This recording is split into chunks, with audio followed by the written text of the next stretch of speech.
Hi, this is Rebecca. For this virtual workshop, I would like to talk about the literacy practice I learned from cooking with my mom in my childhood. And from the time I was in elementary school until I left home and came to Canada, I will always help my mom in the kitchen with some simple things like mixing egg, adding spice, and even accompany my mom on her weekly grocery shopping trips. Until now, I'm studying and living abroad on myself. These skills allow me to take good care of myself.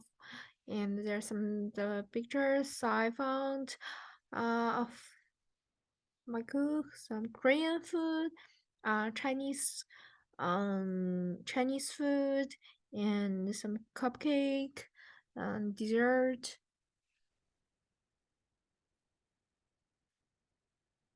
So actually, cooking is not an easy thing. Like first you need to integrate planning and schedule before you go to the grocery store. You need to plan and schedule um, what you're gonna buy and what you're gonna eat for the next week. And also, um, it's really train child on autonomy and self-determination. My mom will always ask me before she take me to the grocery store, like what you wanna eat for the next week. I think a lot of children have a self-determination, especially for what they eat. And also, um, you should learn to learn from like consider equipment organization ahead of time. Um, for example, you need to decide which dish you should cook first. It really depends on the numbers or size of the pots that you have in the kitchen. And also, really helped me to understand the concept and the culture of healthy eating and healthy lifestyle. Um, like combination of carbohydrates, vegetables, and protein. Also, it's involved also the cooking process also involves a lot of scientific knowledge. For example, uh, the degree of water boiling, like something like this. So I do a jar uh of like how this literacies were passed down. First is like the stimulation process and involve collaborate with my mom, and it's a long-term practice in my home or sometimes in the grocery store. And the object involve the kitchenwares, foods. It is a direct oral knowledge transmission, and in the language of oral Chinese, sometimes it's also involve my grandmother, like uh, because not all the dish my mom can do it. Sometimes also my grandma also teach me some dishes, and like it kind of like passing from one generation to another. So according to the Scott article, social culture patterns encompasses the um cognitive, behavioral, linguistic, and interpersonal context of family experience and functioning, influenced by family beliefs and values, practice to accomplish their goals, communication patterns, and family characters and structure, respectively.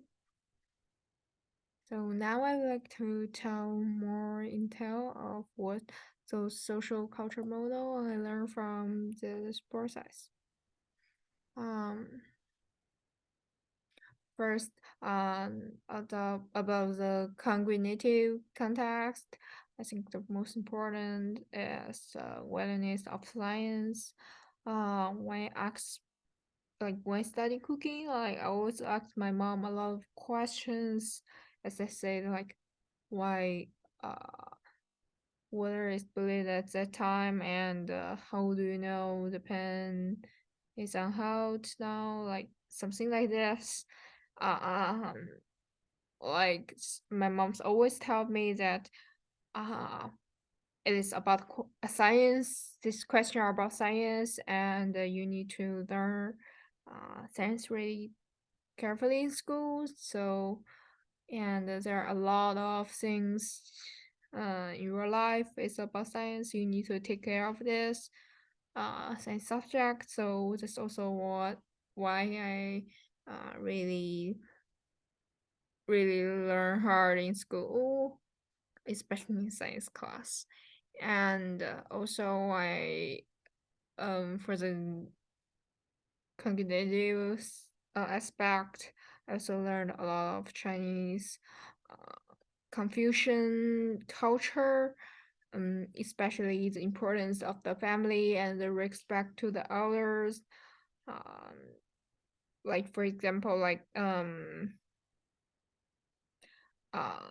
the elder should eat first table, and uh, they the elder people should sit in the middle of the table, like something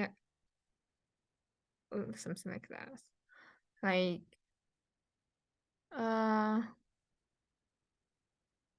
I should sit in the middle around the table. Sorry, uh, like it's something like knowledge and their objects, and also some traditional Chinese culture things like we should eat in the spring festival, something like that, and yeah.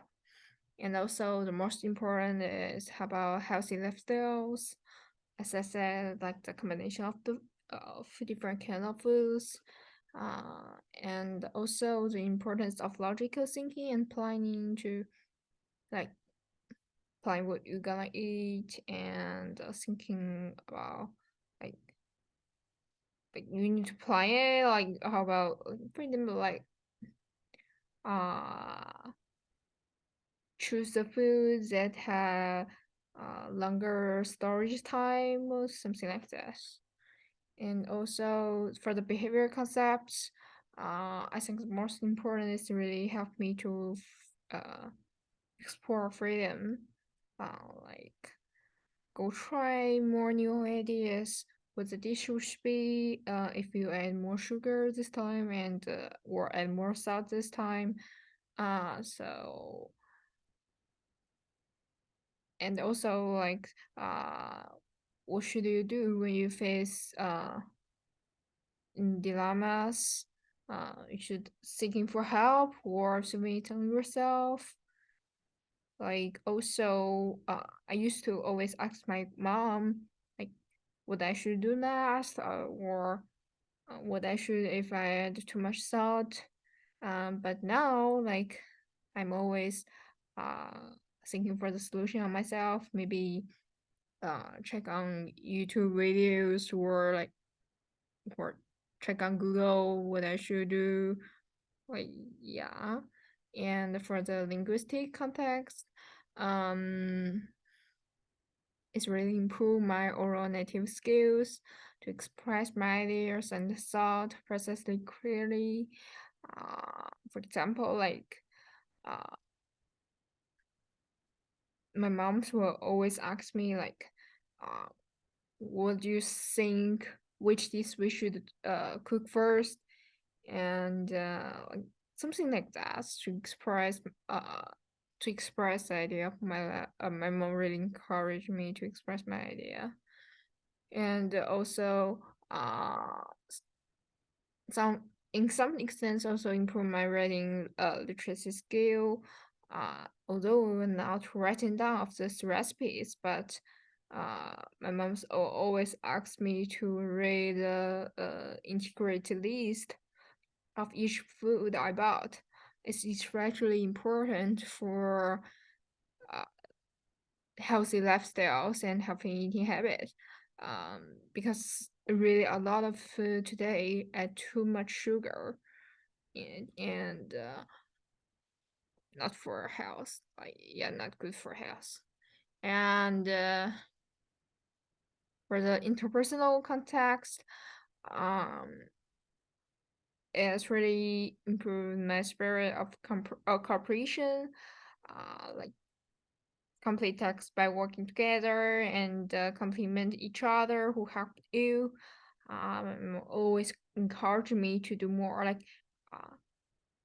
so like Rebecca is like Rebecca, you did well in today, and it's really yummy, like something like this. And but for the bad side, I think is kind of the strong, like kind of the inherit the stereotype of the family structure and the roles that women should taking on more household tasks because uh, it's always about my mom and my grandma teach me how to cook, but my dad will not do it. And yeah, like sometimes I think this like uh, old and family structure stereotype were inherited when I learned this. So I think um, for the future linguistic practice, we should consider more of those uh, old stereotype inherited in the process when you, especially when you teach to your student or child. And yeah, that's all I want to talk.